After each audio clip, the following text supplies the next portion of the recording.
সানি সারোয়ার ভাইয়ের সাথে আমার পরিচয় অনেক বছরের। আমি ওনার ঢাকা অ্যাটাক সিনেমাটা দেখেছিলাম এবং যেটা আমার ভালোই লেগেছে। আমি এনজয় করেছি হলে যখন দেখেছি। তো সানি সারোয়ার ভাই 7-8 বছর আগেই আমাকে একটা সিনেমার জন্য অফার দেন।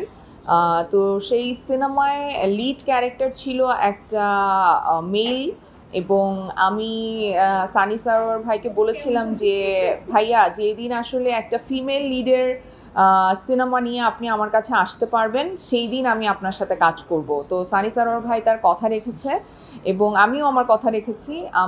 ভাইয়া যখন এই কাজের অফারটা নিয়ে আমার কাছে আসে, তখন আমি আসলে গল্পটা পড়ে সাথে সাথে রাজি হয়ে যাই। আমার ভীষণ ভালো লেগেছে আমার চরিত্র এবং গল্প, এবং আশা করি দর্শকেরও ভালো লাগবে। আমি সবসময় বলি রেহানা মারিয়াম নূর হচ্ছে আমাকে দ্বিতীয়বার জন্ম দিয়েছে, একজন অভিনেত্রী হিসেবে, একজন মানুষ হিসেবে। সো রেহানার পর থেকে আমি যে কটা চরিত্র করেছি, প্রত্যেকটা চরিত্র, সেটা মুস্কান হোক, অক্টোপাস হোক, সুলতানা হোক, আর যেই হোক না কেন, প্রত্যেকটা চরিত্রকে আসলে মানুষ মনে রেখেছে আলাদা আলাদা করে, কারণ প্রত্যেকটা চরিত্র একটার চাইতে আরেকটা আলাদা। এবং এই লিনাকে মানুষ মনে রাখবে একদমই। আমি অফিসার লিনা হয়ে ওঠার চেষ্টা করেছি, আর সানি ভাই সেখানে আমাকে সাহায্য করেছে। আমাকে অন্যান্য জায়গায় যেই রকমভাবে দেখা গেছে, এখানে মানুষ অবশ্যই আমাকে ডিফারেন্টভাবে দেখতে পাবেন, এবং হলে এসে আপনারা যখন দেখবেন তখন আপনারা বুঝতে পারবেন। আমার কাজ যেহেতু, আমি আশা করব অবশ্যই সেইগুলো যত ভালো হয়েছে তার চাইতে এইটা সাফল্যের দিক থেকে আরও এগিয়ে যাবে, কারণ মানুষ কিন্তু দিনে দিনে ইমপ্রুভ করে। তার কাজের ব্যাপারে সে আরও বেশি দক্ষ হয়।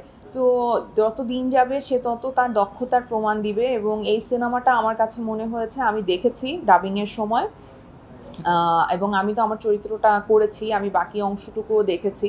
আমার কাছে মনে হয়েছে যে দর্শক যারা মার্ডার মিস্ট্রি পছন্দ করে, যারা আসলে সিনেমা হলে যে একটা এমন গল্প দেখতে চায় যেটার প্রতি মুহূর্তে আসলে সাসপেন্স আছে, থ্রিল আছে, তারা অবশ্যই এই কাজটা পছন্দ করবে। আমাকে ফাইটের ট্রেনিং নিতে হয়েছে, যেটা আমার জন্য একটু কঠিন ছিল, কারণ ওইটা তো একটু কষ্টের, যেহেতু একেবারে হাত পা ছুঁড়ে কাজ করতে হচ্ছে। সো এটার জন্য একটু কষ্ট হয়েছে প্রথমে কিছুদিন। আমরা প্রায় 2 মাস ট্রেনিং করেছি। তারপর আর্মস কিভাবে ধরতে হয়, কিভাবে হ্যান্ডেল করতে হয়, আর্মস হাতে নিয়ে মুভ করার সময় বডি ল্যাঙ্গুয়েজ কেমন হবে, এগুলো আসলে সব সানি ভাই দেখিয়ে দিয়েছে। বাট সেটা আয়ত্ত করতে ডেফিনেটলি একটু তো সময় লেগেছে। আমরা চেষ্টা করেছি, আমরা রিহার্সালও করেছি, অনেক দিন রিহার্সাল করেছি। আর আমার পুরো টিমটা খুব ভালো ছিল, পুলিশের পুরো টিমটা ভীষণ ভালো ছিল। আমি আসলে গ্রেটফুল যে আমি এত ভালো একটা টিমের সাথে কাজ করেছি। ফারুক ভাই ছিলেন, হাসনাত রিপন ছিল, রৌনক রিপন ছিল, তানভীর ছিল। সো আমরা খুব এনজয় করেছি, আমরা যতক্ষণ কাজ করেছি ততক্ষণ খুব এনজয় করেছি। আর ফারুক ভাই যখন কাজে থাকেন আসলে, তখন কাজও হয়, ফানও হয়, আবার অনেক কিছু শেখার আছে ভাইয়ার কাছ থেকে। ভাইয়া এত জানেন, এত জ্ঞানী উনি, ওনার কাছ থেকে অনেক কিছু জানার আছে। সো আমাদের সময়টা খুব ভালো কেটেছে। আমি কিন্তু অনেক স্ট্রেস, আমার অনেক স্ট্রেস হচ্ছে। আমি প্রত্যেক দিন সকাল থেকে রাত পর্যন্ত ইন্টারভিউ দিচ্ছি। আমি চাচ্ছি এটা প্রমোট করতে, আমি চাচ্ছি দর্শক হলে আসুক, কারণ আমার জন্য এটা একটা চ্যালেঞ্জ। এই চ্যালেঞ্জটা আমি চাই আমার যারা ভক্ত আছে তারাও আমার সাথে নিবে।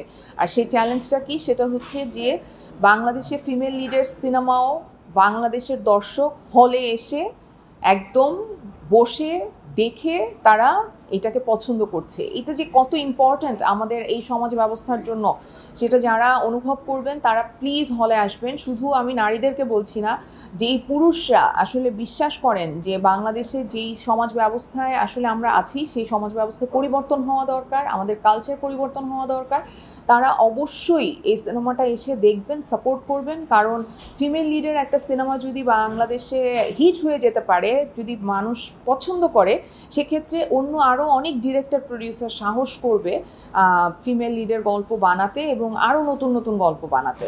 রোম্যান্স আছে, সাসপেন্স আছে, থ্রিল আছে, মানুষ গল্পে হুকড হবে, গান আছে।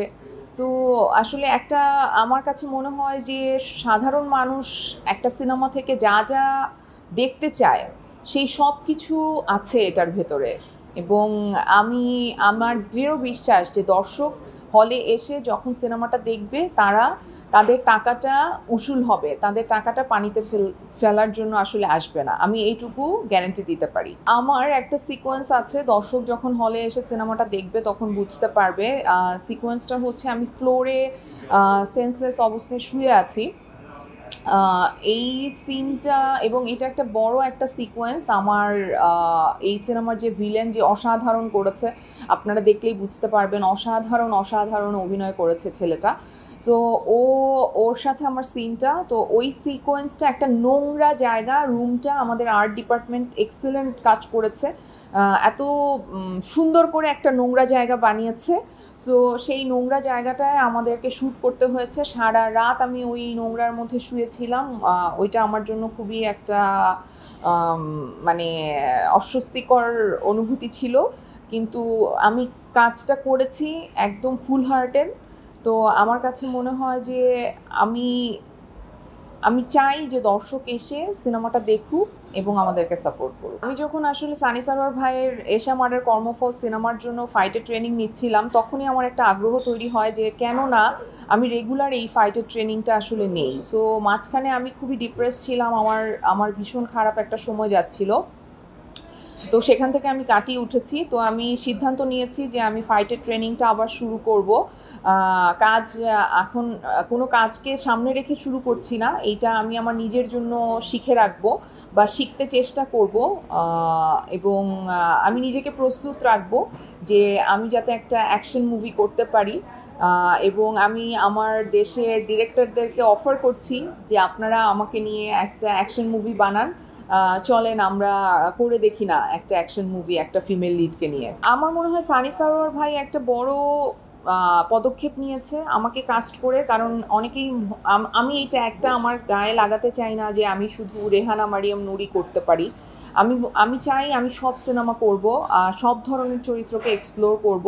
সো সানি ভাই একটা পদক্ষেপ নিয়েছে, সে আমার মতো একজন অ্যাক্ট্রেসকে নিয়ে আসলে একটা কমার্শিয়াল সিনেমা করার চিন্তা করেছেন। এবং আমি মনে করি যে বাংলাদেশের আরও যারা মানে পরিচালক আছেন তারাও এই সাহসটা আরও করবেন, কারণ আরও অনেক অভিনেত্রী আছে যারা খুব ভালো অভিনয় করে, অনেকে অনেক ভালো নাচ করে, ফাইট তো ট্রেনিং করে করাই যায়। সো যারা আসলে চাইবেন তারা চাইলেই কিন্তু এই সিনেমাগুলো তারা নতুন করে বানাতে পারেন।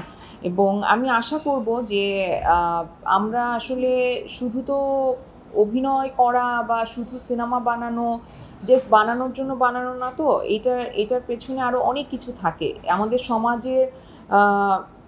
সমাজের দর্পণ আমরা কিভাবে সমাজটাকে পোর্ট্রে করছি, এটা অনেক ইম্পর্ট্যান্ট। সো এই সময় আমার কাছে মনে হয় যে নারী প্রধান গল্পগুলোকে প্রাধান্য দেওয়াটা, যদিও আমি দেখেছি যে কমার্শিয়াল ফিল্মে না, কিন্তু আপনি যদি প্রিয় মালতীর কথা বলেন, তারপরে সাবার কথা বলেন, আরও কিছু ছবি যেটা ফিমেল লিডের এবং খুব ভালো করেছে, খুব ভালো করছে। সো আমার খুব ভালো লেগেছে যে তারা আসলে সাহস করছে এইরকম সিনেমা করার জন্য। আমি প্রিয় মালতী দেখেছি, আমার অসম্ভব ভালো লেগেছে। আমি কাজের ডিটেইলিংয়ে আমি মুগ্ধ, মেহজাবিনের অভিনয়ে আমি মুগ্ধ। আর সাবা এখনও দেখা হয়নি, দেখবো, মেহজাবিনী করেছে। আমার এখন মনে পড়ছে না, কিন্তু আমি আরও কিছু ফিমেল লিডের কাজ আমি দেখেছি রিসেন্ট।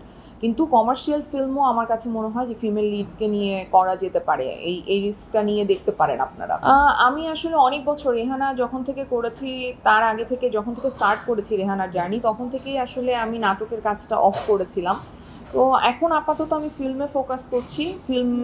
আমার সামনে একটা সিনেমা রিলিজ হবে মাস্টার, আরও দুটোর কথা চলছে। তো আমার ফিল্মকে আমি ফোকাস করতে চাই, আমি যেহেতু অনেকগুলো কাজ একসাথে করতে পারি না, সো আমি ফিল্মটাকে ফোকাস করতে চাই, সিরিজ করতে চাই, এবং আমি নাটকও করব যদি আমি আমার মন মতো স্ক্রিপ্ট পাই। আমি ওই দিন আমার বড় ভাই ফারুক আহমেদ, আমি তাকে বলেছি, তার একটা গল্প আমার অসম্ভব পছন্দ হয়েছে।